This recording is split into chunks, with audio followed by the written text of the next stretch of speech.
The other day I was at the Lego shop. There were two groups of kids building constructions. One group of teenagers and another of little kids of around 4 years old. It was super funny to see the different dynamics of the groups. While the eldest read the instructions and decided who did what, the little ones simply built, destroyed and rebuilt as they saw fit. That made me think in few attributes of innovation and one cool example that represents it well. The example is Intuit, a software company that develops accounting software for small companies. When they decided to enter the Indian market, the first thing they did is decide who their customer was, Indian farmers. Secondly, they defined their problem by a question. What product we can develop that raises Indian farmers' income by 10%? See, they did not start by designing a solution, but by defining a problem.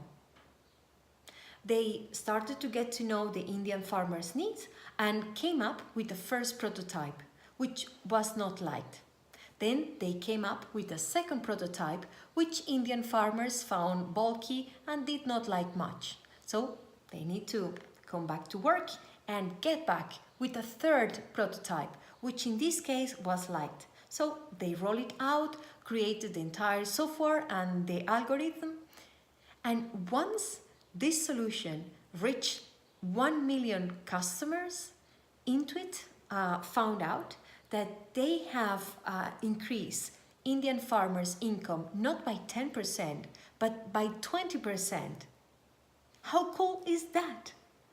So next time you approach innovation, take into consideration these three ideas. First, innovation is a constant process of experimentation and learning. Become familiar with concepts like minimum viable product or A/B testing. They will become handy. Second, don't start with a solution or with an idea.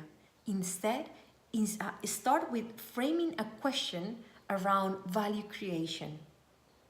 And third, don't fall in love with their solution.